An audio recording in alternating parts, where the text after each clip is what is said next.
Ассаламу алейкум. Добрый вечер, приветствую всех. С вами снова я, Орти Аслан, на канале Реалити. Сегодня у нас 8 ноября 2021 года, 21:01 по Берлину и 22:01, соответственно, по Джохару. Всех приветствую, друзья.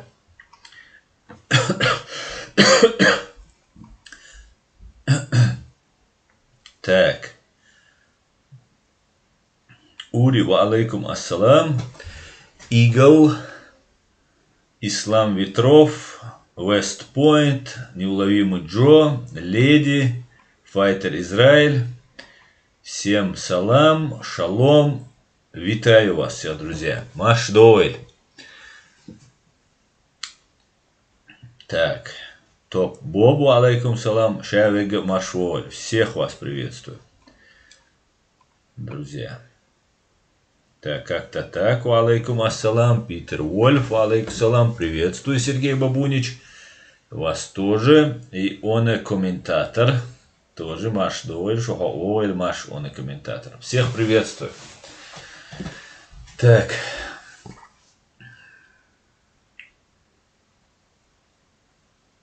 Одну минутку.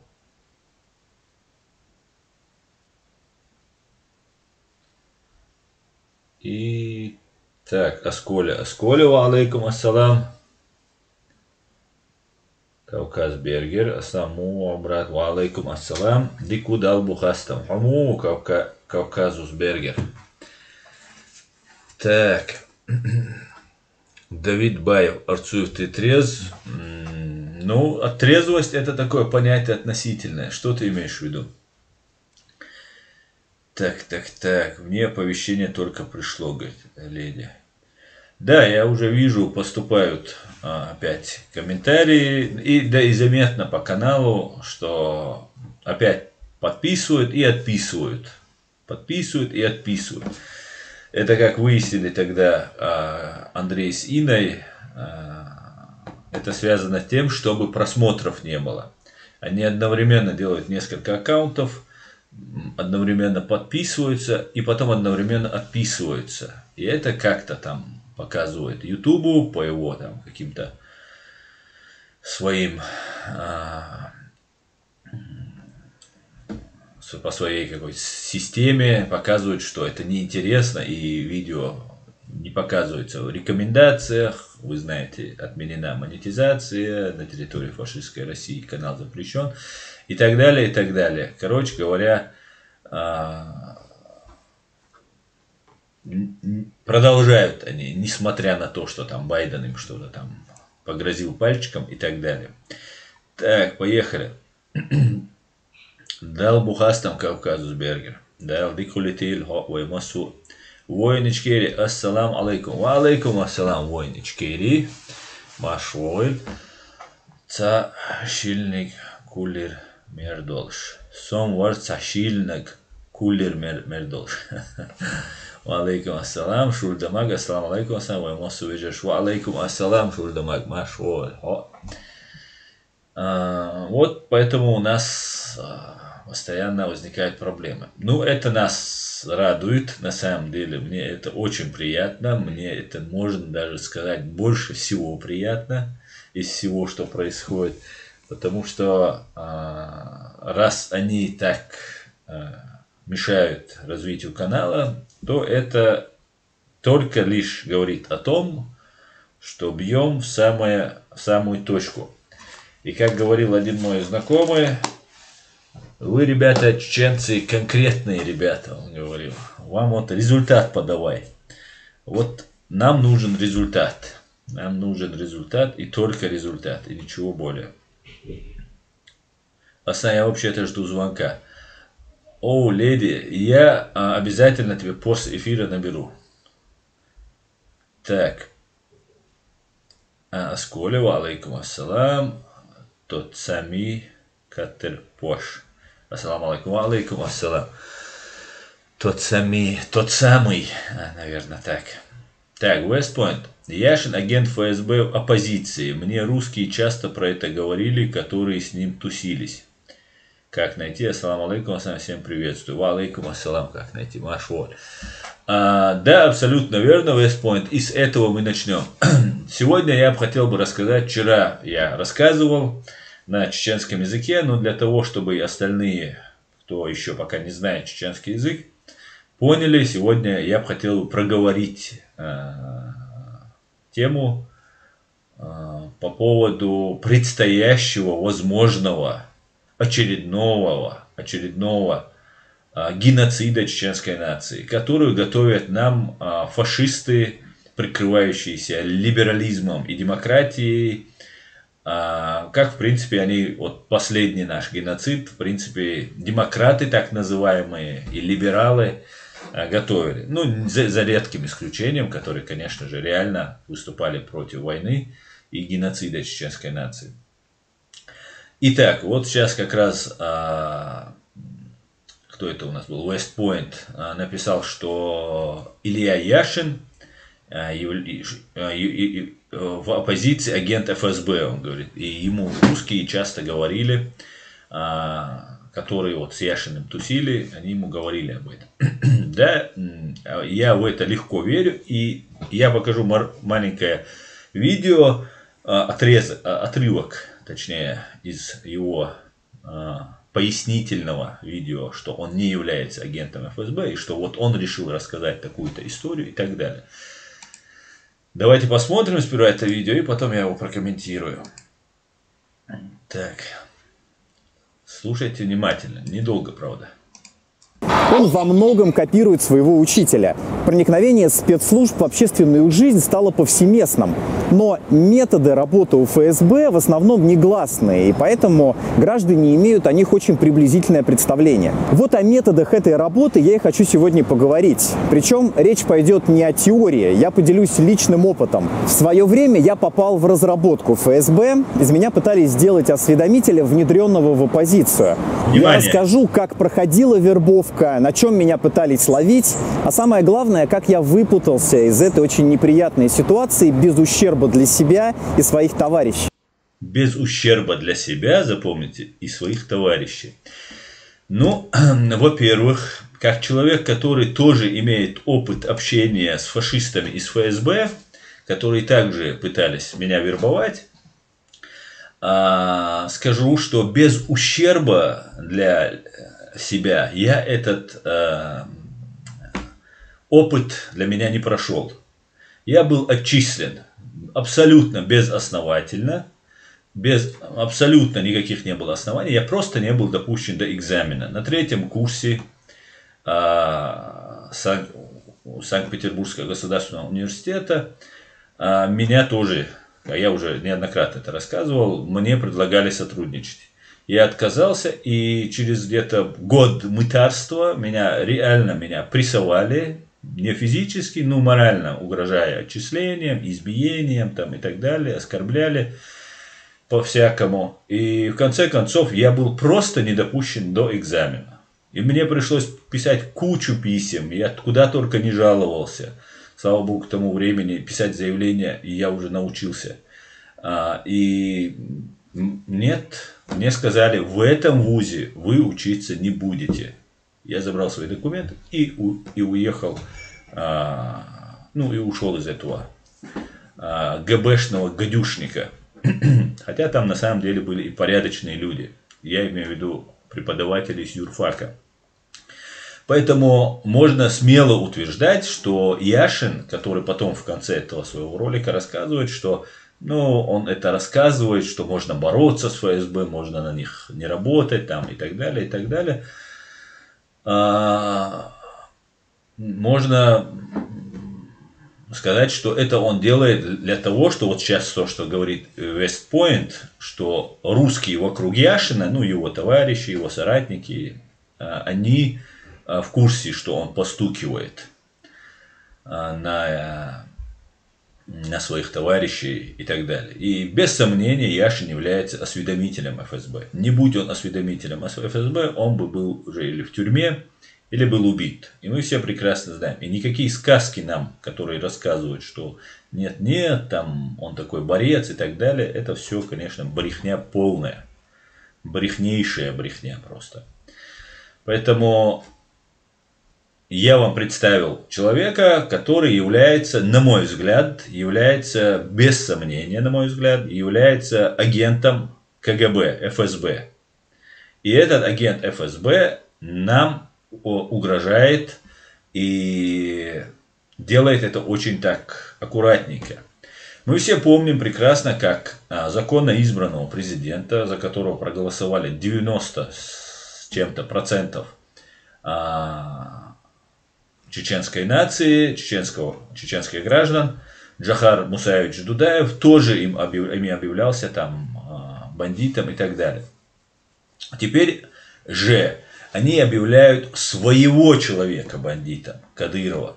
И вот он в одном из своем ролике, который называется «Кадыровщина. Путин сдает Кавказ Кадырову», что абсолютно не так, называет Кадыровщиной и так далее. Вот та ситуация, которая сейчас сложилась благодаря вот этим же Яшиным, Навальным и всем остальным мерзавцам и подонкам. И нам рассказывают, и нам, и в том числе, я говорю, и русским тоже. О вас никто не думает, русские. Если вы думаете, что о вас кто-то думает, нет, о вас тоже никто не думает, как и не думают о нас. И вот ситуация следующая. Яшин рассказывает абсолютно перевирая иногда, абсолютно натягивая факты за уши, просто вытягивая их и подгоняя. Занимается подменой понятия и рассказывает, что Кадыров какая-то там независимая, какая-то там фигура и так далее. Как я и говорил ранее, вчера на чеченском языке в своем стриме, ну и на чеченском, и на русском ранее в своих стримах, идет борьба антипутинской группы, ну, скажем так, она даже не столько антипутинская, она антипропутинских. Они против пропутинских товарищей. Они все путинские, но есть какие-то особо приближенные к Путину. И одним из особых приближенных Путина является предатель чеченского народа, как и его отец, Рамзан Кадыров.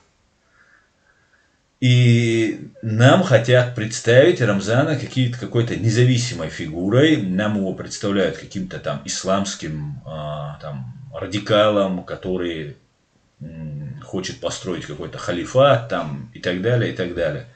И мы все знаем, что это расчеловечивание, оно может, нас расчеловечит очередной раз, оно может привести к новому геноциду. Так было и в первый раз. И во второй раз, во вторую войну из новейшей истории. И сейчас по тому же методу, уже со слов сперва демократов, либералов, каких-то вот этих ФСБшных стукачей и подонков, эти люди начинают нас называть зверями. Соответственно, предателя, которого они сами нам поставили, и который уже там 20 лет пьет кровь, или около того, пьет кровь чеченского народа, его уже нам как царем уже назначили. Хотя царем является только Путин. А это просто его вассал. И на эти вещи вот какая-то обрывистая память у русского народа, которой они не обращают внимания. Вот причинно-следственная связь у русского народа, к большому сожалению, нарушена. Ну, давайте перейдем сейчас к этому ролику и там поговорим. Буквально за несколько дней, за 5 дней буквально, этот ролик посмотрели почти 1,5 миллиона человек. Там очень большие положительные отзывы. И называется этот ролик на канале вот этого ФСБшного стукача «Кадыровщина, как Путин сдает Кавказ». 18+ еще там поставлено, что там какие-то ужасные кадры. И я вначале подумал, что вот этот КБшник будет нам рассказывать про пытки, которые в российских тюрьмах ну просто имеют систематический характер, массовый характер. Но нет же, он рассказал о том, что в кого-то стреляли краской, в кого-то там изгоняют джиннов, там запрещают там какие-то там вещи, которые не соответствуют исламу. Но не рассказывая про пытки в своей фашистской России, также вот этот ГБшный представитель не рассказал о массовых убийствах его страной наших граждан. Ни в 2017 году, ни ранее, ни позже, которые происходили преступления, о них почему-то ГБшник умолчал. Он рассказал, что женщин заставляют покрываться платком, это ортодоксальный ислам, уже в таком контексте нас уже преподносят, благодаря некоторым подчеркнутым мусульманам, у которых не хватает тоже причинно-следственная связь нарушена, и они не могут просто сложить, что нас используют. Вместо этого они, вместо того, чтобы обижаться на них, обижаются на нас, которые говорят, нас обманывают. И пытаются нас там выставить какими-то там антимусульманами, врагами мусульман и так далее. Так вот, давайте посмотрим сейчас, что говорит вот этот Гибнюк, и продолжим. Давайте послушаем. Акций. Но ингуши не испугались и... Да, очень важный момент тоже. Я вот не в самом начале, буквально за минуту я начал, перемотал этот ролик. И здесь очень важный момент по поводу ингушей и чеченцев. То есть земли, которую, как по взмаху волшебной палочки, какие-то люди, мы знаем, что это в основном тролли, говорящие, представляющие чеченскую сторону, и тролли, представляющие ингушскую сторону, начали говорить о каком-то куске земли, который находится на нашей чечено-ингушской земле, то есть у братьев она находится. Этой землей никто не пользуется, многие, даже подавляющее большинство, даже не знают, где эта земля находится, но это был такой клин, который нам вбили, и потом он аукнется. Потом появились какие-то большие специалисты со стороны Ингушетии, тоже ГБшные какие-нибудь на подсосе, товарищи, которые рассказывали, что чеченцы это какой-то там отброшенный народ там, и так далее, и так далее. И тем самым втягивали абсолютно посторонних людей вот в этот конфликт, не заинтересованных, и чеченцев, и ингушей. Просто страшными оскорблениями. Я сам был свидетель несколько раз и просто вышел, потому что понял, что бесполезно говорить с этими людьми. Оскорблялись чеченцы просто до там, 7-го колена. Точно так же, конечно, отвечали и ингушам. И это земля, которой не пользуются ни ингуши, ни чеченцы. И она не представляет никакой вот сейчас какой-то там необходимой там, важности, да, эта земля. Но об этом говорили. И вот теперь ГБшник Яшин нам напомнил, что между чеченцами и ингушами был конфликт, что там Бутылкин, Магомед Даудов по кличке Бутылкин поехал там в Ингушетию, потом Кадыров что-то сказал, ну и так далее. Короче говоря, он перечислил все болезненные моменты, которые возникали у чеченцев. Самый главный, конечно, упустил, но рассказал о том, что не рассказал про геноцид, про убийство, про то, что московский механизм ОБСЕ запущен, что в начале 2017 года было убито около 100 человек по приказу его кураторов из ФСБ Игорем Хвостиковым, главарем банды УФСБ по временно оккупированной Чеченской Республики Ичкерия. Ну вот про такие вещи, которые между ингушами и чеченцами в принципе никогда бы не возникли бы, если бы это не было сделано искусственно. Да, мог возникнуть конфликт, если бы это была какая-то река, водоем, какая-то пахотная земля, этим нужна там больше, тем нужна еще больше. Это могло быть, между братьями такое бывает. Но эта земля вообще никому не была интересна. Никто ею не пользовался. Но вот тут нам напомнили. И вот этот ГБшник проходит по всем пунктам просто. Вот если вы посмотрите потом целиком, отдельно сами, может сейчас я вам это продемонстрирую. Все вот эти болезненные моменты, которые ГБ накручивает, вот о них он упомянул. Давайте послушаем. Продолжали защищать свои земли. Представитель Кадырова Магомед Даудов посреди ночи приехал к дому муфтия Ингушетии. И это было воспринято местными жителями как прямая угроза. Муфтий ответил: если ты еще раз приедешь ко мне, то я не отвечаю за свою молодежь. Здесь он, конечно же, показывает, что вот ингуши это такие дерзкие парни, которые ответили такому Кадырову и так далее, и так далее. Да реально, конечно, тогда ингуши ответили Кадырову, потому что они абсолютно, ну, конечно, есть угроза, но они находятся под другой властью, и их Москва не позволяет, ингушей, то есть Кадыровым и своей вот этой банде, не позволяет особо трогать. Но тут он представляет, что вот там он ответил, тот то сказал. И оба, и Магомед Бутылкин, и вот этот муфтий из духовного управления мусульман Ингушетии, который представляет, это все люди из одной конторы. И тот, о котором сейчас говорит Яшин, он тоже из той же конторы. И вот сейчас люди, которым управляют из разных кабинетов, а возможно из одного, вот эти люди сейчас, вот этот человек нам сейчас про них рассказывает. Казалось, что, встретив такое мощное сопротивление, Кадыров немного растерялся и готов отступить. Он лично посетил старейшин Ингушетии и начал вести переговоры, но в итоге конфликт разрешился, по сути, силовым способом, потому что на сторону Кадырова встал федеральный центр. Очередной митинг протеста в Ингушетии был жестоко разогнан Росгвардией. Кремль фактически санкционировал передачу ингушских земель Чечне, десятки митингующих.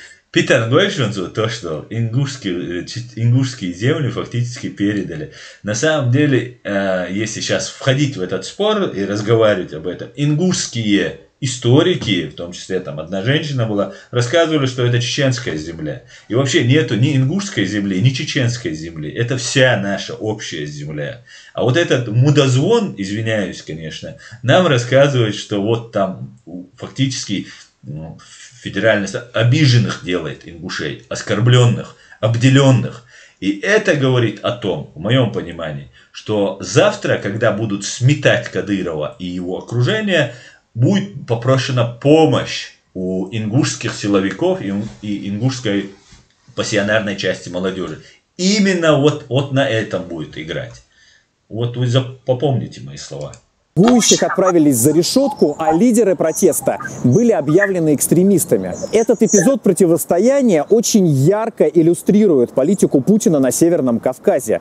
Фактически он признал Кадырова полноправным хозяином всего этого региона. Рамзан может творить здесь что угодно. Здесь идет обычное передергивание и подмена понятий, что вот Кадыров стал абсолютным владельцем, властителем всего Кавказа. Речь идет о маленьком куске. Ингушетия вот такая. Чечня, ну, чуть-чуть побольше. А тот кусок, про которого говорю, я даже пальцами показать не смогу. И тут он говорит, передали этот кусок Чечне, а по факту стал хозяином всего Кавказа. Где логика? Гибнюк, где логика? Буквально все сходит ему с рук.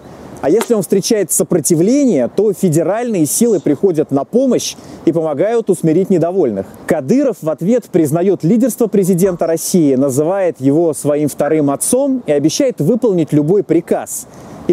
А вот это самое страшное, что боятся вот эти гибнюки, что они по приказу Путина, кадыровцы, то есть, зачистят вот этих гибнюков.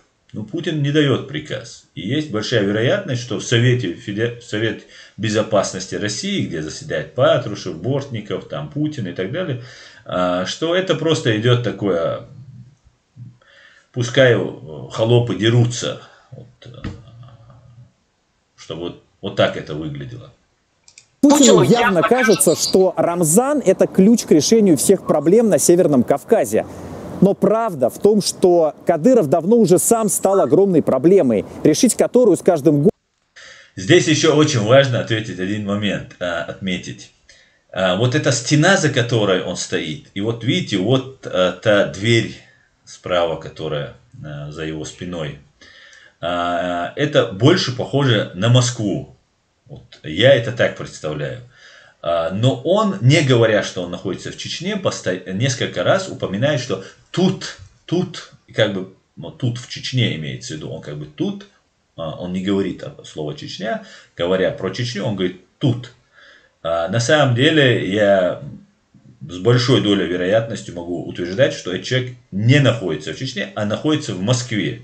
И тот поток машин, который слышен, не прекращающийся, очень характерен для Москвы. Годом становится все сложнее. Все это очень опасно для национальной безопасности нашей страны.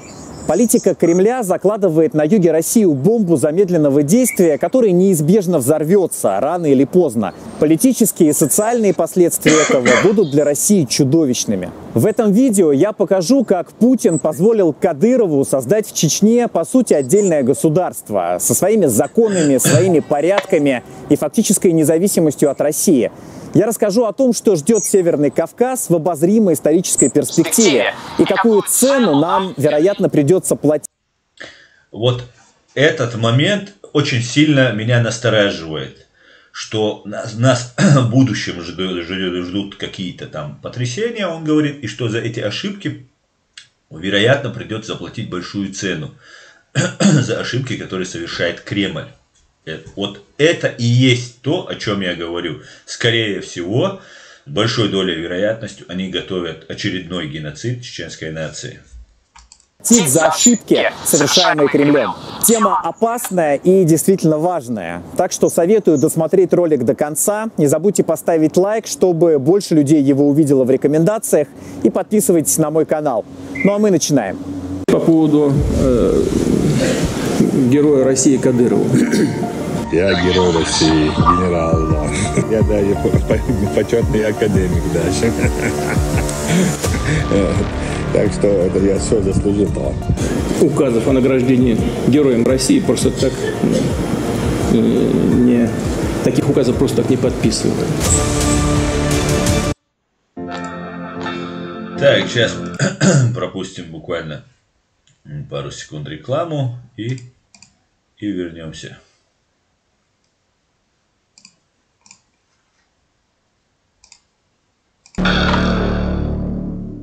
9 мая 2004 года президент Чечни Ахмад Кадыров погиб в результате покушения. Он был ключевым союзником Путина во время Второй Чеченской войны и активно помогал в борьбе с сепаратистами. После смерти Кадырова-старшего началась ожесточенная борьба за власть в республике. Сильные позиции были у главы чеченского МВД Алу Алханова. Вот это лицо, у которого, как нам рассказывает Гибнюк или Аяшин, сильные были позиции у Алу Алханова. И то, что Елена Милашина упомянула эту фамилию, которой сейчас не видно и не слышно Алханова, говорит о том, что, скорее всего, ставка сейчас будет делаться на Алу Алханова, который будет представлять антикадыровских подрусских. Для нас они все подрусские. Что кадыровские, что антикадыровские. Все одно, обвертки разные. На высокие посты претендовали братья Ямадаевы. Оба носили звезды героев России, имели боевой опыт. И Кадыров на их фоне не выглядел фаворитом, потому что был слишком молод, ему не хватало образования и политического опыта. Журналистка Анна Политковская отмечала, что при жизни отца он имел репутацию мальчика, который стоит в углу, и когда старшие говорят, ему в лучшем случае разрешалось подойти и налить им чаю. Тем не менее, именно Кадыров спустя 3 года после смерти отца возглавил Чечню и приобрел на этой земле небывалую власть. Потому что он не просто претендовал на власть, он буквально вгрызался в нее зубами, готов был драться насмерть, чтобы возглавить республику. Поначалу Путин пытался выстроить в Чечне некую систему сдержек и противовесов. Алханова назначили президентом, Кадырова премьер-министром, а Руслан Ямадаев стал представителем Чечни в Государственной Думе. Но в итоге братья Ямадаевы были убиты кадыровскими киллерами, а между охраной Кадырова и Алханова начались вооруженные столкновения. Например, в апреле 2006 года они устроили перестрелку рядом со зданием правительства. Путин понял, что никакие противовесы в Чечне не работают, поэтому он просто признал победу Кадырова в этой кровавой борьбе за власть, закрыл глаза на трупы и в начале 2007 года назначил его президентом республики. Представитель «Единой России» Сергей Марков назвал это событие большим политическим договором. Кадыров получает всю полноту власти в Чечне, ему гарантируют щедрое денежное вознаграждение. Причем тратить деньги он может совершенно свободно, не опасаясь обвинений в коррупции. А у Кремля появляется лояльный руководитель, который обеспечивает стабильность в регионе. Путин часто подчеркивает, что отец и сын Кадыровы воевали против России с оружием в руках. Но сами добровольно пришли к пониманию, что быть частью нашей страны для Чечни и для них лучше. А с чего он начал? Он воевал с нами в лесу. Вы не забыли про это? С оружием в руках, вместе с отцом. Он сам пришел к выводу о том, что Чечня должна быть с российским народом и должна быть с Россией.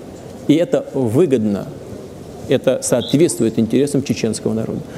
Вероятно, Путин искренне верит, что, сделав Кадырова полноправным хозяином Чечни, он решил здесь проблему сепаратизма.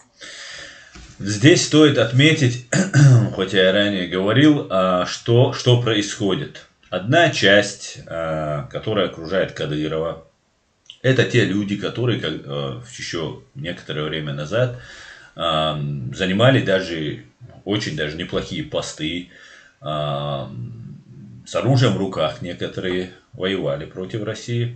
И когда Россия начала устраивать тотальное уничтожение, геноцид, некоторые сдались, влились в их ряды и стали служить и убивать своих вчерашних соратников и своих товарищей.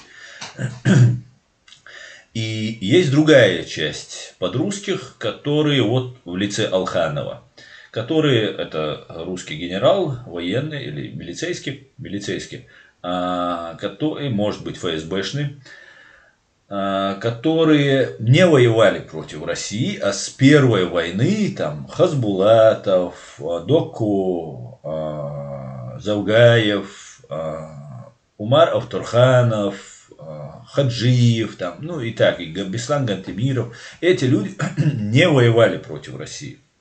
Эти люди были всегда на стороне России. И ту претензию, которую они предъявляют кадыровским, это то, что они вчера еще воевали против России. То есть это кристальные чистые клопы с русского ватника. А это клопы, которые себя запятнали уже, как они говорят, побывав на стороне настоящих свободных чеченцев. И многие русские поддерживают такую ситуацию. Вот этих алхановских, кристальных клопов они поддерживают. Так вот, даже, наверное, я уверен, для фашиста Путина, эти кадыровские, они неприятные намного, чем эти алхановские. Так как они реально воевали, и предавший раз, предаст второй раз. Да, это всем известная поговорка. И она, конечно же, относится и к этим сегодняшним кадыровским клопам.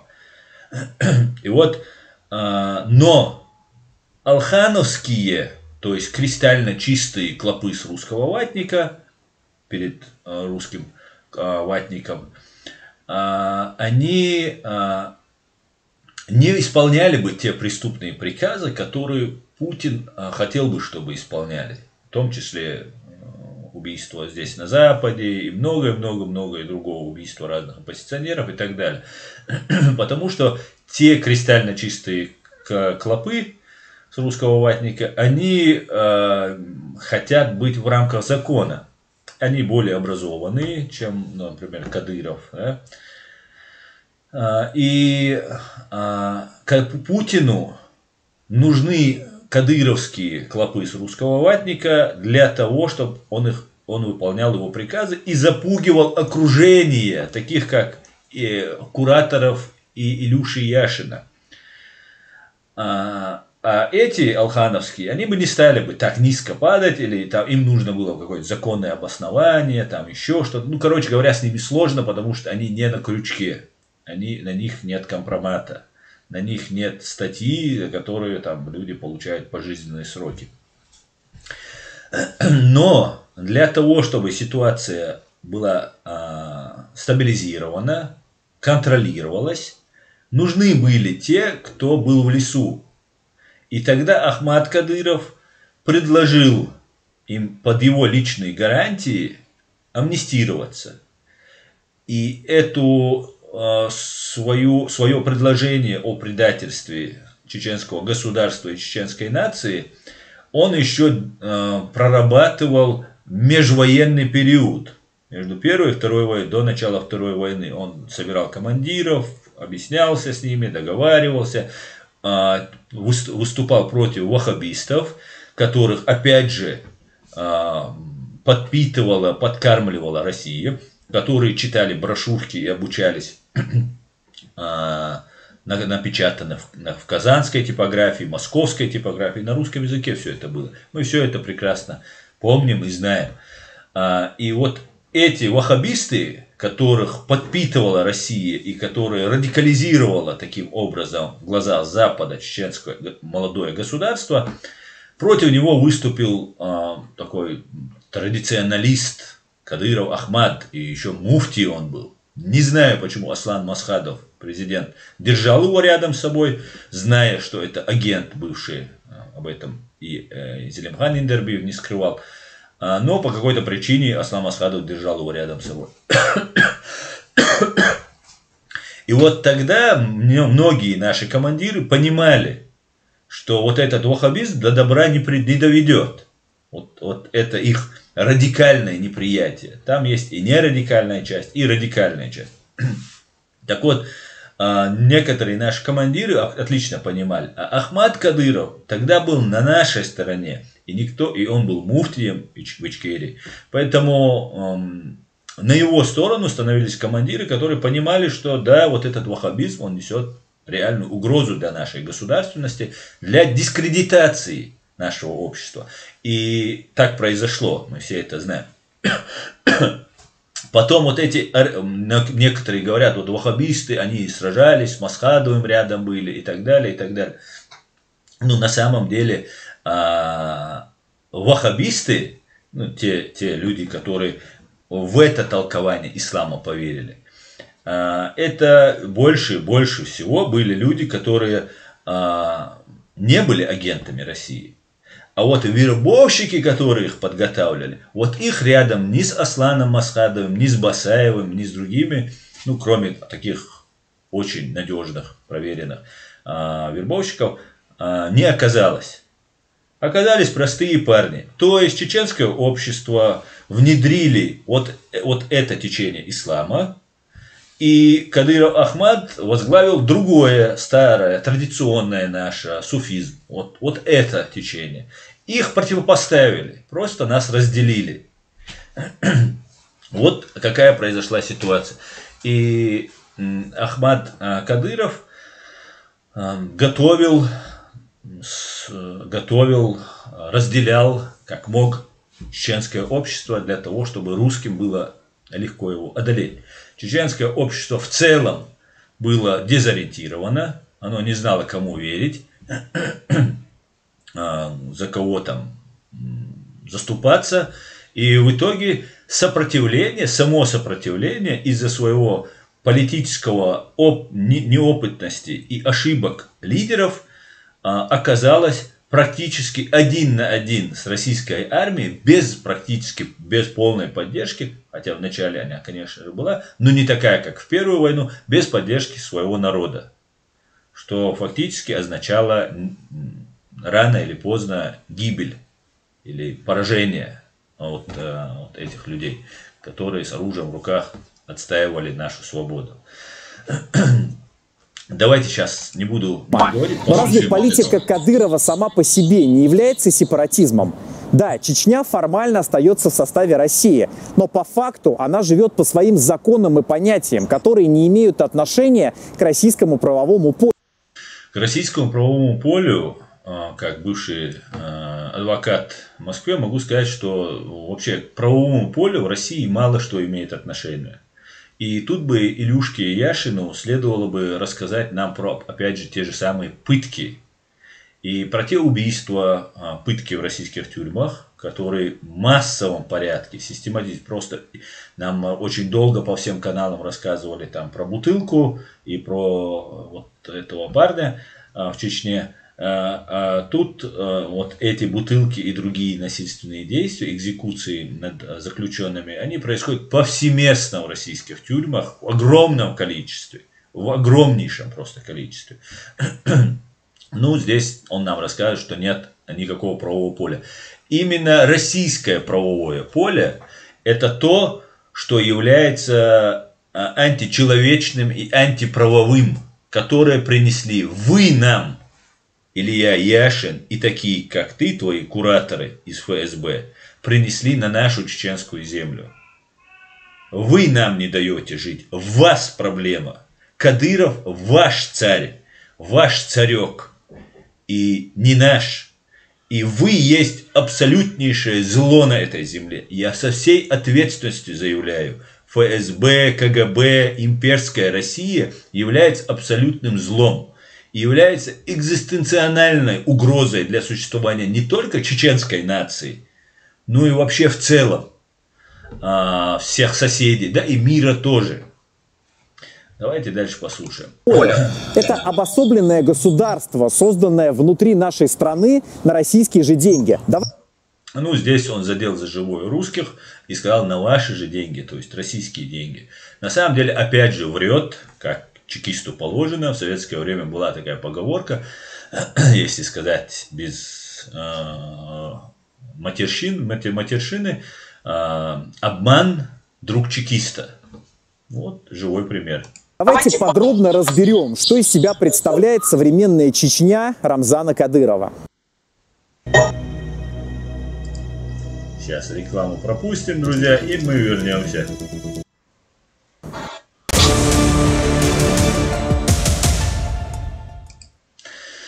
Я ранее в своих стримах говорил, что Чечню, Палестина, которая очень много лет терроризировала и Израиль, и западные страны, в которую бухиваются огромные деньги, в том числе и от арабских стран, и от западных стран, и от самого Израиля. Сейчас палестинцы уже не те. Уже поумнели, поняли, что все это развод и обман. И теперь на место вот этих палестинцев сейчас выдвигают чеченцев. И Кадыров играет роль этого Махмуда Аббаса или там, Ясера Арафата, который там представляется каким-то мусульманином. Да, у Ясера Арафата всегда был вот платок, там он там очень такой религиозный, набожный, такой весь революционер из себя, по факту обычный террорист, который после его смерти, как известно, оставил очень много денег, которые никак не могли поделить его товарищи. И вот сейчас большой вероятностью Чечне готовят вот, участь Палестины для того, чтобы вот эти чеченские палестинцы устраивали теракты там, и так далее, и так далее. Но я напоминаю еще раз чеченцам. Нашим врагом не является никто на этой земле, кроме имперской России. Если у вас хватит ума это понять, то вы на правильном пути. Если же вы будете распыляться, там, побеждать Израиль, захватывать Иерусалим, там, побеждать всех кафиров на земле, вы будете совершать то, что нужно русским.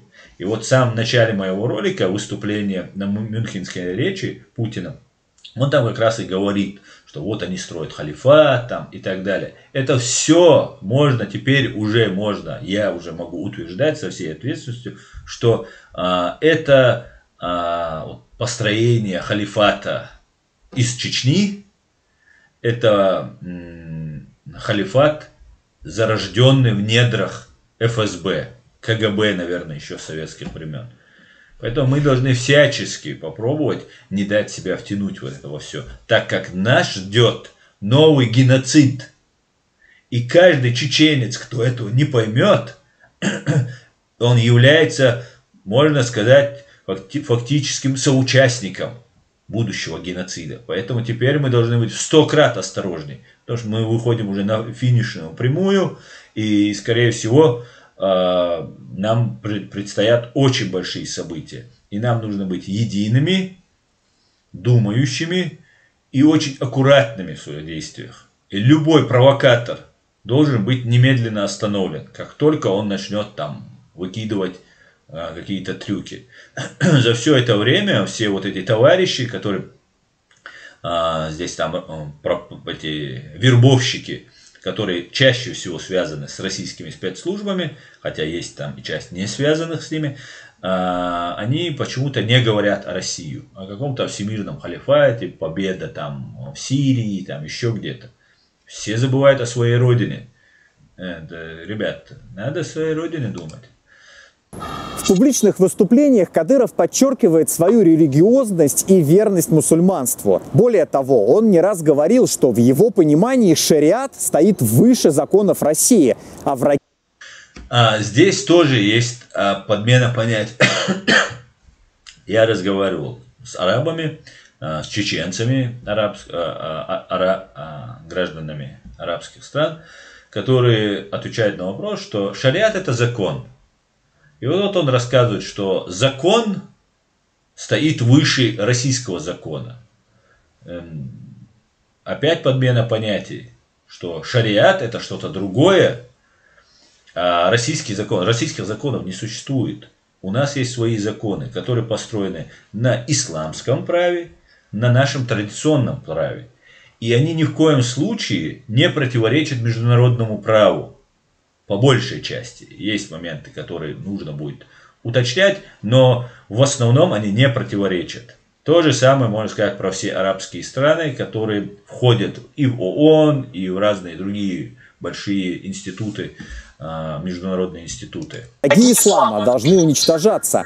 С первых дней...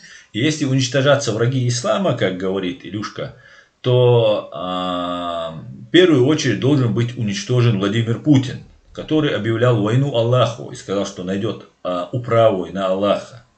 Об этом есть масса свидетелей, по российскому телевидению это показывают. Поэтому все, что говорит Кадыров, и вот та спекуляция исламом, конечно, это все фигня, которую нам подсовывает КГБ. И Кадыров никакой не заступник ислама, он самый настоящий враг ислама, враг чеченского народа и вообще всего человечного. Этот человек враг. В силу своего, скорее всего, полученного садизма, может сказать, нарушение воспитания было, и своего скудоумия. Во главе республики Рамзан проводит активную политику исламизации Чечни. И это... Исламизацию Чечни здесь тоже стоит отметить. За все это время, у нас было 160 заводов в советское время. Когда началась война, были разрушены все заводы. 160 заводов.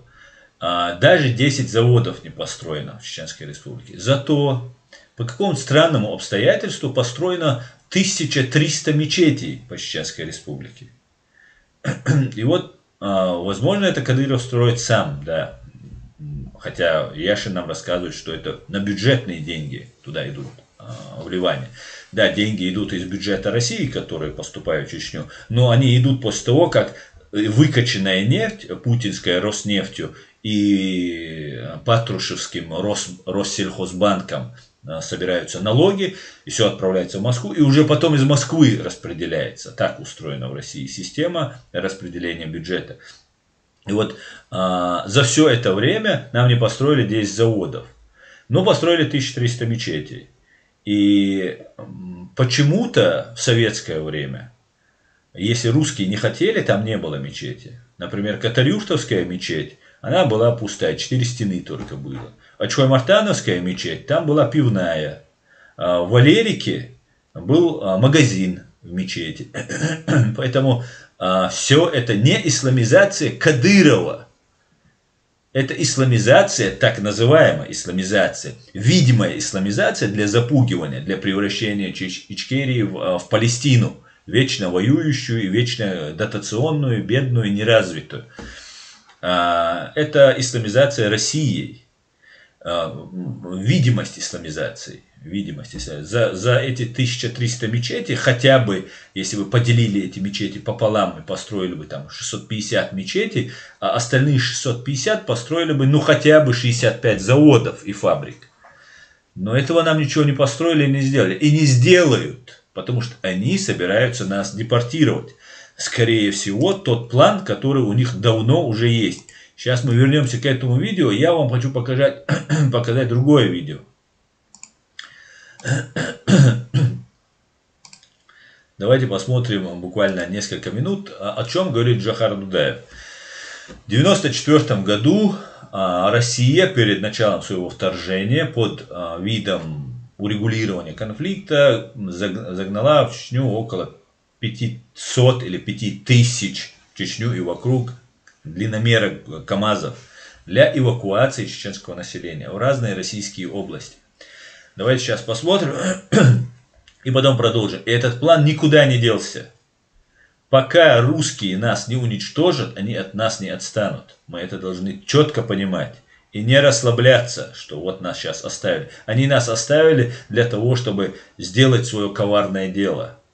Свой ермоловский план закончить. Решение, окончательное решение чеченского вопроса. Как когда-то немцы хотели окончательно решить еврейский вопрос. Давайте посмотрим, что говорит Джохар Мусаевич. До 70 человек. Якобы на русскоязычном населении только 70 тысяч. В то время, когда у нас только в городе Грозном пенсионеров 170 тысяч русскоязычного населения. Планы страшные. Меня обвиняют, что якобы я ложная, даю пропаганду, информацию. Не я подписывал план эвакуации, так называемая эвакуация, а на самом деле план депортации. Вы можете ознакомиться. Вот решение от 1 декабря. И посмотрите, что в этом плане. Сюда эвакуирует граждан Чеченской Республики. Пункт. Пожалуйста. Запомните, распоряжение номер 1887-Р от 1 декабря, город Москва. За подписью Черномырдина. Печать. Есть. А вот план, приложение к нему. Читайте пункт 8. Организовать размещение на постоянное место жительства и трудоустройства беженцев. Депортируют куда? Саратовскую, Волгоградскую, Астраханскую, Оренбургскую, Ульяновскую областей и эвакуированных под видом эвакуации. Сперва ракетами, бомбами уничтожают здесь все, выталкиваются отсюда людей, это называется беженцы, их эвакуируют. А далее на постоянное место заселяют их туда. Вот очередной план. Это копия плана, все пункты взяты из плана депортации чеченского народа в 1944 году. Даже питьевую воду. А вот второй план. Это уже постановление правительства от 9 декабря, номер 1361, город Москва. 94 о некоторых мерах. Пожалуйста. И печать. Пожалуйста. А вот посмотрите пункт, что гласит. Под видом заботы восстановления нашей экономики. Вот посмотрите. Федеральной миграционной службе России, 24 пункт. В месячный срок определить потребность в создании на территории Чеченской Республики центров временного размещения беженцев. Зачем центры создавать там, откуда люди убежали? Они могут представить себе дома. И вынужденных переселенцев. Обеспечить при реализации федеральной миграционной программы первоочередные функционирование, финансирование мероприятий по комплексному расселению беженцев и вынужденных переселенцев. Для чего комплексно расселять беженцев? Значит, беженцы, которые находятся в России, восстановить функционирование Аргунского заповедника и Республиканского драматического театра. Вот вся наша реализация поставленной задачи. Кто ее провоцирует? Федеральное собрание, парламент Российской Федерации, аппарат Государственной Думы. Этот пакет изъят у офицера ФСК, арестованного, вперед его доставки. Куда доставляют? Вот посмотрите. Натеречный район Чеченской Республики, село Знаменское, Временному Совету. Причем пакет уже заготовленный с фиксимильным. Здесь стоит отметить, что депортация, Временный Совет, который речь идет сейчас об этом Временном Совете, о котором говорит Джохар Мусаевич, речь идет именно о оппозиции, так называемой оппозиции, это те же Захарченки сейчас в Украине, ну, который был Захарченки, вот это и является той оппозицией. Это Алхановщина. Та самая того времени Алхановщина, которая жаждет реванша. Это неудачники, которые тогда получили пинка от чеченского народа. Потом все-таки России пришлось показать свое истинное лицо и залить кровью просто чеченскую землю. И после этого назначить, вот как я говорил, уже тех, которые раньше служили чеченскому народу, вынудив их, поставив их, фактически убивая их родственников, их всех, там, моря голодом, травя, и все, что вы все это прекрасно знаете, все ужасы, которые творила российская военщина, военные преступления, геноцид, преступления против человечности. И вот сейчас, отправляется им, вот тем алхановщинам той, да, которые сейчас реваншисты, неудачники, будут опять же повторять вот этот план. И мы должны быть к этому готовы. Видите, Временному Совету уже пакет подготовленный, уже заранее. Вот этим занимается Дума. Кто подписывает? Внимание! Внимание! Митюков. Митюков. Первый заместитель.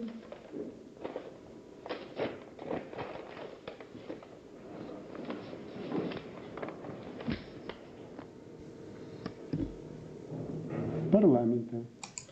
Первый заместитель парламента. Первый заместитель парламента, заместитель Ивана Рыбкина, который притворялся другом чеченцев. На самом деле, вот этот Митюков является юристом по образованию, очень квалифицированным, по всей видимости, юристом, который юридически обосновывал, подготавливал основу для геноцида и войны против чеченской нации. Этот Митюков, не забудьте, это зам Рыбкина, который потом делал вид, что он является на нашей стороне. Честным и справедливым на нашей стороне они никогда не являлись никто. Хотя бы, по крайней мере, объективными он пытался. Не забывайте об этом. Так, вот такой геноцид нам готовился, чтобы вы понимали, что это не мои какие-то голословные утверждения, а что реально это было. Сейчас мы вернемся к этому Яшкину, Илюшке Яшину. Противоречит Конституции, которая закрепляет светские основы нашего государства. Например, в 2015 году МВД Чечни обязало каждого сотрудника полиции прочитать 300 тысяч молитв до наступления дня рождения пророка Мухаммеда. Кроме того, в республике принуждали женщин покрывать головы на улице в соответствии с ортодоксальными традициями ислама. Кадыров обязал носить платки всех женщин, работающих в госучреждениях. А в Грозном действовала неформальная полиция нравов, отряды которой дежурили, в частности, рядом с местным университетом. Если они видели студентку с непокрытой головой, то расстреливали ее из пейнтбольных ружей. Чеченские девушки рассказывали, что и сам Рамзан участвовал в этой, так сказать, воспитательной работе. Если Кадыров едет в кортеже и увидит на обочине девушку в короткой юбке, то может сам опустить стекло и начать орать прямо из машины. Это интервью из Радио Свобода 4 июля 2012 года, но при этом Илья Яшин почему-то не рассказывает про 2017 год, где было казнено около 100 человек, где после этого было казнено очень много людей, и до этого было именно Кадыровым, я даже не трогаю российскую часть, хотя эти казни, опять же, да, просто он говорит про Кадырова, совершались, все казни совершались по приказу России. Игорем Хвостиковым, который был переведен в Татарстан, и через несколько месяцев в Татарстане произошел террористический акт, потому что туда был переведен особо матерый террорист Игорь Хвостиков. Вопреки российским законам в Чечне фактически легализовано многоженство. И для Кадырова это, судя по всему, принципиальный вопрос. Вот иметь несколько там подружек и обманывать жену, которую делают практически все в России, многие, по крайней мере. А вот многоженство, которое нам в исламе разрешено, почему-то очень сильно задело. Вот это вот самая большая проблема у нас. И Яшин таким образом, про ингушей рассказав, подготовив ингушскую молодежь, там, общественность, рассказав про многоженство, сказать, какие они дикие. Здесь он об этом тоже скажет, что это никакое не дикарство, а те, кто против, это и есть дикари. Вопрос. Вот что он говорил в интервью агентству Интерфакс всего несколько лет назад. В России проживает 25 миллионов мусульман, и для таких регионов, как Чеченская Республика, многоженство должно быть разрешено. Тот, кто считает нас за это дикарями, сам таковым и является, потому что многоженство – это Чигова, и несовершеннолетние власти нередко ее силой вернули родственникам. Бьет нередко. А Гучигов признает... Здесь он рассказывает про выдачу, как говорят, несовершеннолетней, да, в 16 лет уже можно выходить замуж. Ну вот этот старикан, под-русски Гучигов, он женился на девушке. Ну, обычно рядовое явление, да, если учитывать то, это даже, можно сказать, абсолютно нормальное явление для России, потому что президент России Путин является педофилом. Об этом говорит генерал Калугин, да, и об этом говорил Литвиненко. И педофилия в России очень распространена. И я уверен, что и Яшина тоже на чем-то таком подловили. Ну, или он сам напросился, не знаю.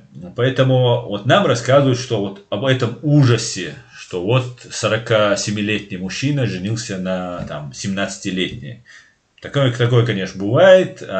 И из этого делается целая вот история. Так. Здесь про изгнание джиннов он рассказывает, что есть такая вот ерунда, мистическая какая-то деятельность, где людей, женщин здесь говорятся, но речь не о женщинах, а вообще есть какой-то такой институт по избавлению, да, у людей некоторые бывают психические расстройства, некоторые реально связаны с какими-то потусторонними там силами нехорошими. Но есть один момент. Те, кто занимается сейчас этим, это духовное управление мусульман. А духовное управление мусульман это отдел КГБ. Если бы КГБшники не запрещали этого, то об этом даже и не говорили бы. Даже не упоминали бы про этих джиннов, про вот все вот это. Ну вот Яшин решил рассказать об этом. И вот сзади как раз на фоне вы видите российский флаг. Это то, что Россия разрешает, а потом нам в это же ставится упрек. Впрочем, эта религиозность в значительной степени инструмент политического влияния. Религия помогает Кадырову прежде всего контролировать население. Да и сама эта религиозность имеет специфику. Например, журналистка Елена Милашина обратила внимание, что пятничные молитвы в мечетях Чечни начинаются и заканчиваются хвалой не пророку, а именно Кадырову. А культ личности политического лидера явно противоречит общепринятым нормам ислама. Сейчас мы пропустим еще раз рекламу.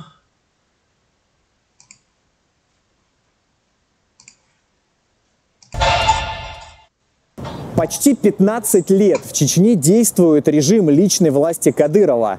Его слово здесь – закон. Парламент, СМИ, судебная система под полным контролем. Рамзан фактически запретил деятельность оппозиции на территории своей республики. Он прямо говорит: у нас нет оппозиции, просто забудьте это слово. Такая система придумана для подрыва власти, и я этого не позволю. И правда, не позволяет. На последних выборах Кадыров объявил, что получил 99,7% голосов. Почти 100% на всех выборах здесь получают и Путин, и Единая Россия. Проверить и оспорить этот результат никто не может, потому что работа наблюдателей в Чечне просто опасна для жизни. Хотя даже представители власти понимают, что результаты всех выборов в Чечне откровенно рисуют.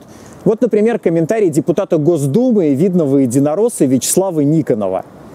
Политическая система в Чечне основана на авторитаризме, а он в состоянии гарантировать правильные результаты.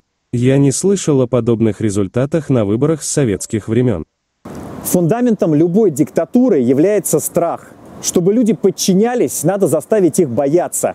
Парализовать общество атмосферой ужаса и беззащитности.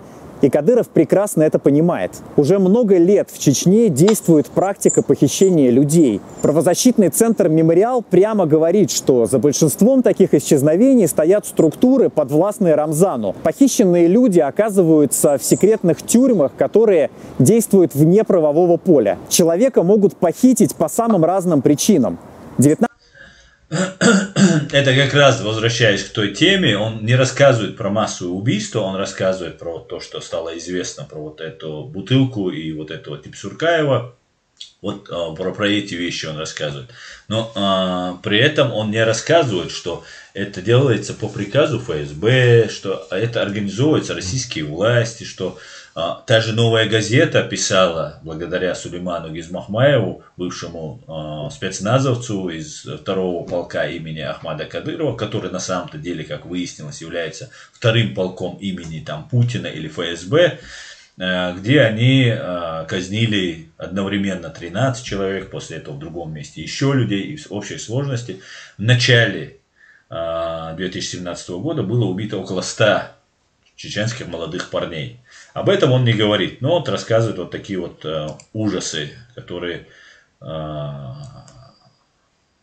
происходят. И это тоже, конечно, это очень ужасно, но все это происходит под полным контролем ФСБ и России. И как только вы, русские, уберетесь с нашей земли, вообще какое вам до нас дело вообще? Как только вы уберетесь с нашей земли, когда ваша агентура за вами вслед уйдет, вот тогда мы заживем, и мы вздохнем просто помолимся Аллаху и скажем: слава Аллаху, что вот эти мерзавцы, которые 4 века пьют нашу кровь, убрались с нашей земли. Реальности и заговоре против Рамзана. В камерах часто оказываются жители республики, которых подозревают в нетрадиционном, что все понимают. Чечни потрясает, где иногда В Чечне связанной головой. И жители прессы говорится в Чечне глубочайший кризис между русские заявления. Власть в Чечне захвачена легализованными боевиками. Местный царь зверей в непыльных подштанниках и звездой героя на груди нагло приписывает себе победы армейского спецназа. Так, услышали, да? Я хотел вам этот ролик показать в первую очередь из-за этого. Дима Рогозин является очень влиятельной фигурой. Это фашист, такой матерый фашист. Я вам сейчас, буквально дайте мне минутку, и я покажу вам его фотографию, чтобы не быть голословным. Дайте мне буквально минутку.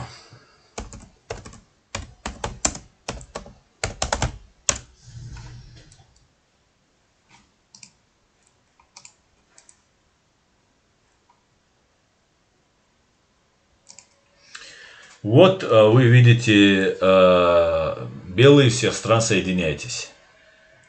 На митинге выступает молодой пухленький батутчик Димон Рогозин. И что самое вот здесь интересно, то что он говорит. Если вы помните, когда Путин взорвал своих же граждан в 1999 году, ФСБ, Патрушев, вот эти товарищи, когда взорвали, и журналист где-то за границей, по-моему, в Новой Зеландии находился тогда Путин, ему задал вопрос, вот, как быть, что делать. Вот чеченцы напали, взрывают, там убивают и так далее, совершают террористические акты. Путин сказал, что это звери. Да, если это звери, то это бешеные звери. И тут Дмитрий Рогозин, фашист, бывший зампредседатель правительства, сейчас возглавляет очень доходные, очень многобюджетные отрасль, как Роскосмос, тот самый Роскосмос, которого уже не существует. Космос существует, а вот Роскосмоса уже нет, и слава богу. Все съели, все вот эти Рогозины, видите, он даже в экран не помещается, харя уже отъелась. Хотя этот ГБшник давно с такой харей. Так вот, здесь он говорит, что власть захвачена легализованными боевиками. Это тот самый нарратив, который они сейчас, вот эти кристально чистые клопы с русского ватника, предъявляют Кадырову и его окружению, которые являются вчерашними чеченскими ополченцами, чеченской армией действующей. И далее, местный царь зверей говорит, их чиновник, который отказался даже от должности президента, и теперь он ничтожно именуется главой, назвали его царем. Но это их дело, их чиновник, как хотят, пусть называют. Но нас называют зверями. То есть он имеет в виду местный царь зверей, то есть чеченцев. Звездой героя и так далее, и так далее. Ну, сами ждали героя. За убийство чеченского народа вы им дали героя. За то, что предали чеченского народа, дали героя. Но вот этот высокопоставленный сотрудник, чиновник российской власти называет чеченскую нацию зверями. Именно так в Новой Зеландии Путин сказал, что весь народ должен встать за, что типа не государство, а народ должен встать, потому что это объявлена война народу, взрывы домов 99-го, который организовал Путин с Патрушевым. И там он назвал нас зверями. И после этого последовал геноцид. Ранее, буквально, может быть, месяц-два назад, депутат Федоров то же самое высказывал, что вплоть до уничтожения всех народов, и что Сталин был слишком нормальный, а вот Путин слишком мягок вот во всем в этом своих вот этих делишках. Поэтому есть все основания полагать, что скорее всего, сейчас я вам покажу и Федорова, что будет очередной геноцид.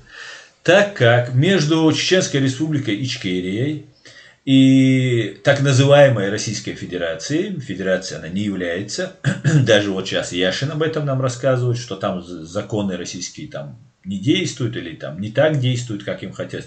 Хотя федерация подразумевает, что каждый субъект или каждое государство, которое входит вот в это объединение федеративное, оно имеет свои полномочия и свои законы. Ну, конечно же, Россия никакая не федерация, это обычная империя, фашистская страна. И вот в чем дело. Дело в том, что вот договор, подписанный в 1997 году между президентом Масхадовым и президентом Ельциным, договор о мире и принципах взаимоотношения, вот этот договор нельзя отменить. Нужно две стороны для этого. Чеченская сторона, Масхадов предпочел смерть капитуляции, и, конечно, он не подписал этот договор, его уже нет. Другие наши лидеры также погибли и не капитулировали перед фашистской Россией. Давайте я вам покажу, что говорит Федоров по этому поводу. Запись не очень хорошая, но она у меня на канале, на моем одном из каналов. Давайте послушаем. Ельцин же подписал Хасавюртское соглашение. По этим соглашениям через 3 года после подписания Чечня получила право на проведение референдума. Но по Хасавюртским соглашениям нет, через 5 лет, и не 3 года, через 5 лет была речь. Это, опять же, обычная подмена понятий, которые вруны и гибнюки часто используют. вместо договора о мире и принципа взаимоотношений 1997 года, они нам рассказывают про Хасавюртовское соглашение 1996 года, тем самым пытаясь как-то запутать человека, который будет этим интересоваться. Но речь идет о договоре о мире и принципе взаимоотношений. Выход из состава Российской Федерации, я так напоминаю. Кстати, а вот эти соглашения, они же не отменены, они же так и есть. Нет, они как бы о них забыли в связи с сильным Путиным. Но они есть, подписи. А почему тогда при связи с сильным Путиным и вообще, в принципе, сейчас таким подъемом патриотизма не отменить вообще эти соглашения? Ну, такой интересный вопрос. Ну, кстати, как соглашение отменить нельзя, а самому? Соглашение две страны. Соглашение уже вписано в международное право. Но Рамзан Кадыров, он явно я думаю, что за Россию, Путин явно за Россию. Почему что не хотят поднимать тему? Да, конечно. Потому что как там она обернется? Вон, посмотрите, что с ингушами, там они с чеченцами границу делили там несколько километров, когда чуть до драки не дошло. До военной, там же так. Да. Поэтому просто не хотят трогать темы. Отложили. Ну, грубо говоря, отложили до победы НОДа. Если НОД победит, то тема улетит в принципе.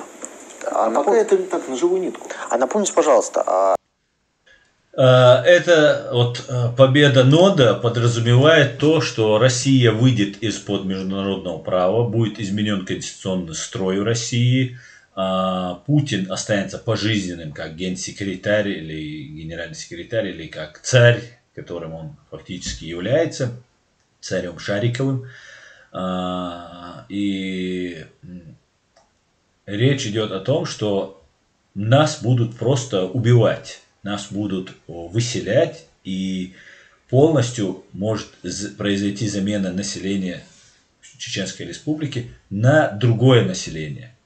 И поэтому всем, кто сейчас строит дома, кто сейчас там накапливает деньги и так далее, я думаю, вам нужно готовиться к тому, что, вероятно, если мы не сможем это предотвратить, если мы сейчас не будем кричать об этом во весь голос, то, вероятнее, скорее всего, мы можем быть подвергнуты при помощи Алханова и этой банды, подвергнуты депортации и геноциду.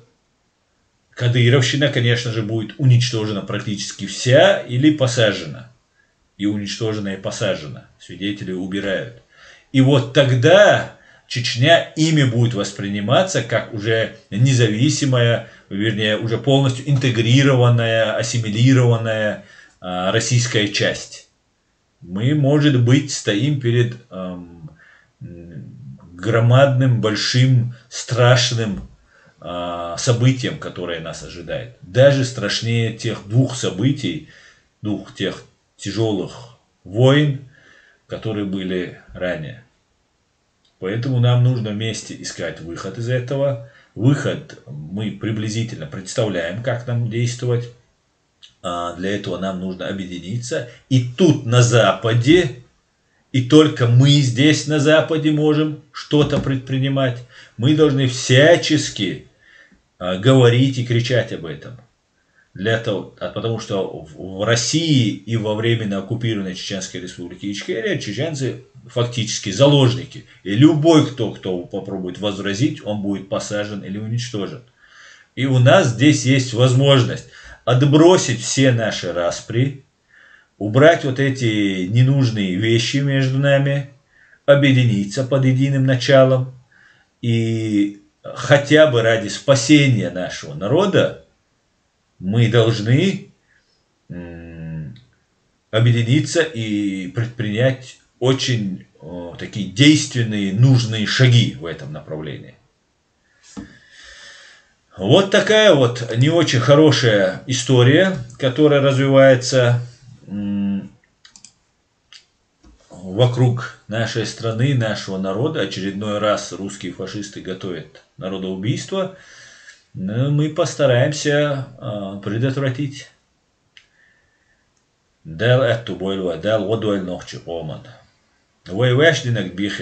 И вот, возвращаясь к той ситуации, что делает Запад. Мне многие часто ставят упрек, что там Америка, Запад нам не помогали, что они молчали и, ну, или там выражали глубочайшую озабоченность, а потом делились с Путиным бабки, кто-то устраивался к нему в «Газпром», кто-то еще куда-то, получали взятки и так далее, и так далее. И в этом я, конечно же, отчасти согласен. Хотя нам, конечно же, и Запад помогал, и в определенной степени нам помогают. Это факт. Но для того, чтобы сместить Путина, а смещение Путина это тоже для России нехорошо. В смысле, не до конца хорошо. Если, например, придет какой-нибудь другой Гебнюк, для русского народа, для российского народа, это тоже не спасение. И возникает такая ситуация. Если начнут сейчас мочить Путина, или Путин просто уйдет на пенсию, или его замочат, неизвестно, как все это будет развиваться, но Путина смещают и приходят другие, например, такие как Патрушев, или такие как Рогозин, или вот Яшка будет у них там на побегушках, Илюшка Яшин будет у них на побегушках. Может произойти вот такое вот действие. Что скажет Запад? Что скажут западные лидеры? Они скажут, попробуйте уладить это малой кровью. А как малой кровью улаживают свои дела русские имперцы, мы прекрасно знаем. Они просто топят в крови все, что им получается топить. И Запад, не все, Запад это огромное количество людей, на самом деле свободных, независимых, объективных, человечных, гуманных, это тоже присутствует по большей части, хотя есть и другая сторона этой медали. Они просто очередной раз озаботятся. А Кадыров, который предлагал поставить Америку раком, по приказу Путина из администрации, без сомнения, его окружение, на которое клейма ставить негде, зафиксированы преступления, которые они совершают, и это все накапливается, и большой процесс будет над этими преступниками, мы все останемся один на один с этой проблемой. Мы должны сейчас начать говорить о третьем геноциде, который готовят русские. Первое, что мы должны сделать, и русские, я и к вам обращаюсь, вам приведут какого-нибудь Патрушева, и вам ничего не изменится. Да, для Запада это будет удобно, потому что Путин, которого посадили за стол и положил ноги на стол, такое тут не прощают. Тут очень серьезные ребята. Но сменить Путина это не значит стать свободной Россией. Вот в чем вся загвоздка. И мы можем оказаться с русскими в одной лодке. Снова, как получается. Другой вопрос, что русские нас опять кинут и предадут. Как нас предали коммунисты когда-то, красные большевики, когда пришли. Потом, как нас предали демократы в лице Ельцина, которым мы тоже помогали и защищали Белый дом. И в 17 году мы защищали, помогали большевикам, надеясь, что они нам дадут свободу, потому что они нам врали, как обычно. Поэтому может произойти то, что не выиграют ни русские, ни чеченцы. Выиграет Запад. А мы будем в проигрыше. Нужно нам это? Мне лично нет. И для того, чтобы не произошел геноцид над нами,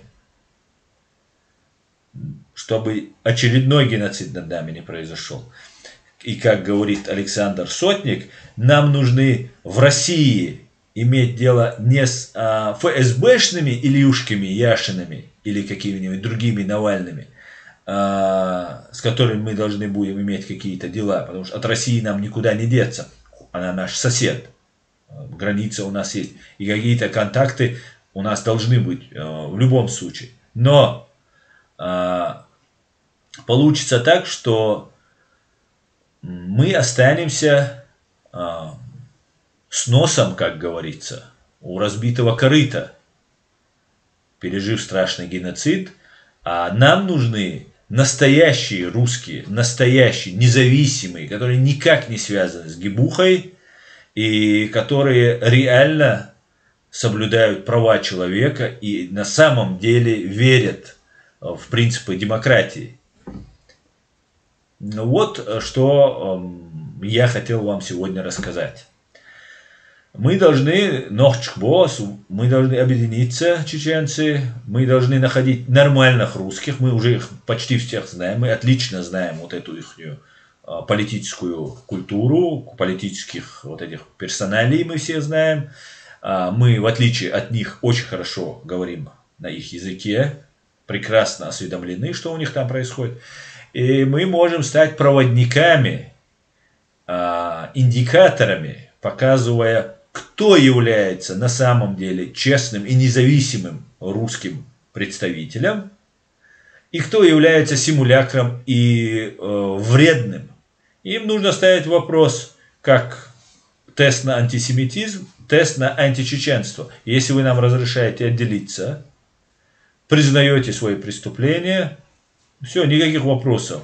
Вы автоматически являетесь нашими союзниками. Если вы нам этом отказываетесь, вы такие же, как Путин. И вне зависимости, представляете вы демократами, либо вы представляете вы либералами, дружите вы с американцами или с англичанами, нам абсолютно все равно. Если нам вы в этом отказываете, вы такие же имперцы и фашисты. Вне зависимости, еще раз, с кем вы и кто вы.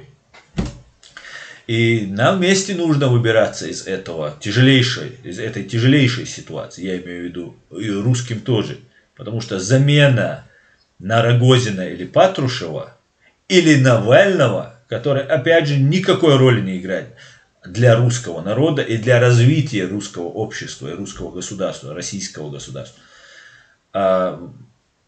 получится, как обычно, как всегда. Пришел Ельцин, который полностью управлял с КГБшниками и просто передал снова власть им, и, хотя они и так были у власти, и все финансовые потоки, все. Ну, с учетом того, что они не могли там, или были вынуждены, не могли взять под контроль, или были вынуждены оставлять это там в лице Запада. Сейчас опять все у них. Теперь же может опять прийти какой-нибудь а-ля либерал, тот же Навальный, которого выпустят, скажет, вот, смотрите, это наш Нельсон Мандела. И опять то же самое произойдет. А нам, чеченцам, достанется только геноцид. Соответственно, и русские тоже будут гибнуть. Потому что я уверен, что без боя мы не сдадимся. Хотя сейчас в этом положении мы практически безоружны. И те чеченцы, которые в рядах кадыровцев, да, и которых начнут мочить, некоторые перейдут на сторону Алханова, некоторые будут на стороне своего народа. Но если есть у этих алхановцев надежда, что им достанется власть, и те все бабки, вся недвижимость, все, что вот экономическая составляющая вот этой банды кадыровцы,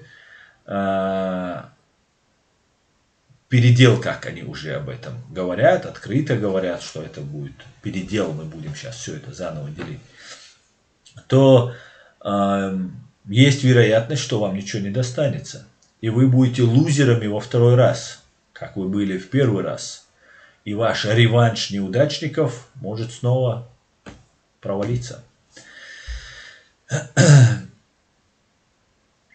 Так, пойдемте дальше. Я ваш комментарий, к большому сожалению, не читал, потому что тема очень важная, и меня она очень сильно задела, эта тема. А я боюсь, что могу оказаться прав, чего бы не хотел бы в этом данном случае.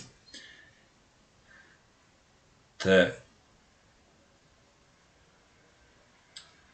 И напоследок я бы вам хотел показать видео с канала Deutsche Welle на русском языке, про Кирилла Жала, которое вырвал у него Путин. Это дипломат, сын убийцы, по всей вероятности сам убийца, который выпал с четвертого этажа. Для того, чтобы вы понимали высоту этих зданий, это такие добротные высокие здания, вот смотрите, вот это 4-й этаж.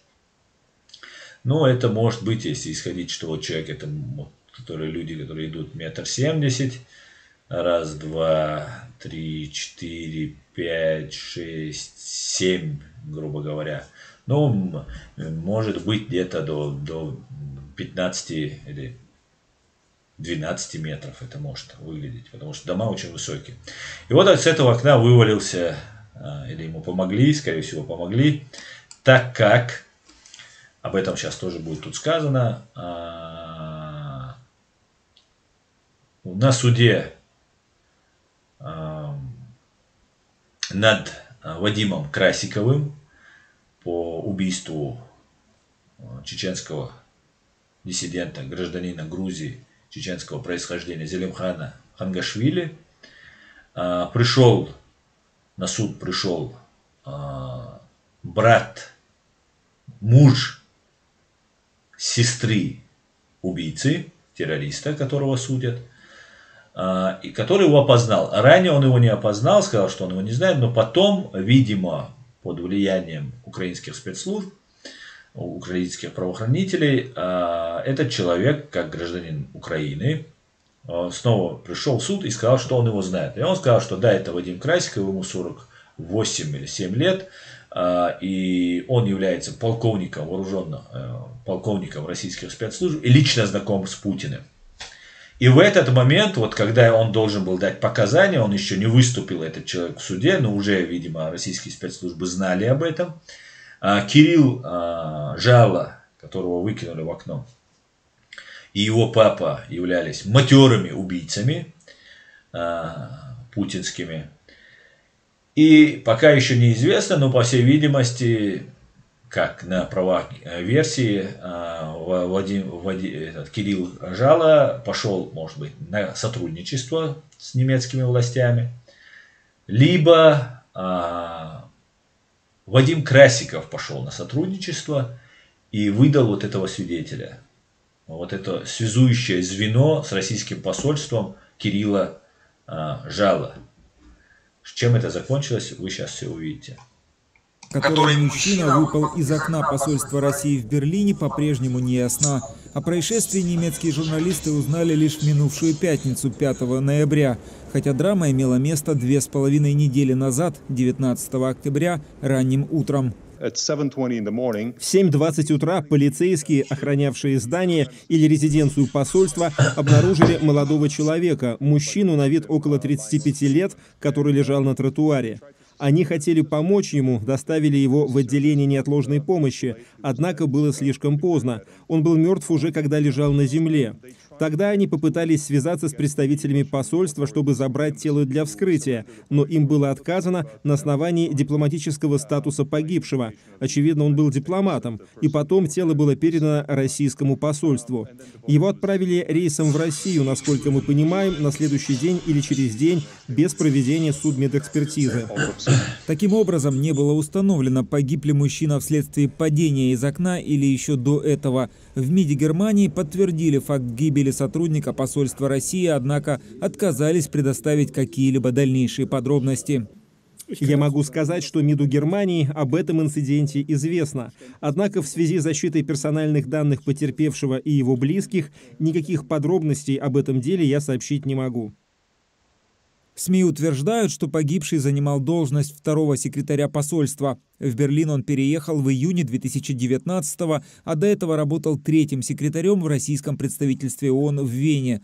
В свою очередь, расследовательские издания Bellingcat и Insider утверждают, что потерпевшего звали Кирилл Жало, и он якобы сын начальника управления по защите конституционного строя ФСБ генерал-лейтенанта Алексея Жало. Мы выяснили, что его отец, высокопоставленный генерал ФСБ, даже на самом деле входит в пятерку самых влиятельных лиц ФСБ. Он отвечает за службу по защите конституционного строя и борьбе с терроризмом. Это очень важная часть ФСБ. По сути, это политическая полиция. Это служба, которая организовывает слежку и наблюдение, а также, как мы установили в минувшем году, и отравление диссидентов в России. Это именно то подразделение, которое, согласно нашим сведениям, следило за Алексеем Навальным и организовало его отравление. Это отец. Немецкие службы, по нашим сведениям, считают, что и сын также является сотрудником ФСБ под прикрытием, но пока мы не смогли найти подтверждения этому. Таблоид «Бильд» связывает данное происшествие с убийством в Тиргартене, однако никаких подтверждений этой гипотезы бульварное издание не приводит. Напомним, в августе 2019-го в центре Берлина был убит бывший чеченский полевой командир Зелимхан Хангашвили. Предполагаемого киллера задержали по горячим следам, а недавно на судебном процессе он был опознан ключевым свидетелем как сотрудник российской спецслужбы. Журналисты-расследователи склоняются к тому, что подозреваемый мог иметь непосредственное отношение к подразделению генерала Жала, чей сын выпал из окна в Берлине. Тем временем посольство РФ на запрос журналистов ответило, что это был трагический инцидент и отказалось комментировать его по этическим причинам. Так, вот, что я вам хотел рассказать сегодня, друзья. К сожалению, с вашими комментариями я сегодня мало работал.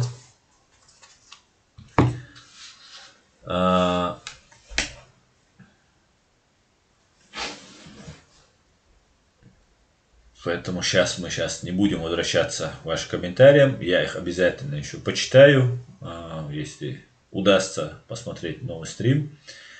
Хочу вам сообщить, что я снова буду возобновлять свои видео-стримы по поводу взрывов домов 99 года. И мы собираемся, еще раз напоминаю, проводить онлайн-конференции, связанные с открытием нашего правозащитного центра Human Rights Center Ичкерия, который мы будем еще около 10 или может быть даже 12 круглых столов онлайн-конференций мы обязательно проведем. Я призываю всех, кто имеет желание, историков, политиков, политологов, юристов, экономистов и всех людей, активистов, которые заинтересованы в защите прав человека, для помощи чеченской нации, постгеноцидной нации.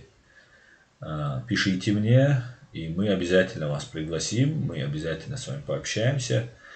Готовьте доклады, предлагайте ваши идеи, и мы обязательно их реализуем. Да сопутствует нам удача в защите прав человека. На этом наш стрим заканчивается. Спасибо, мои дорогие друзья, за то, что смотрите, за то, что поддерживаете. И как обычно, все будет Ичкерия да Алмула. Спокойной ночи, всего самого хорошего. До свидания. Ассаламу алейкум.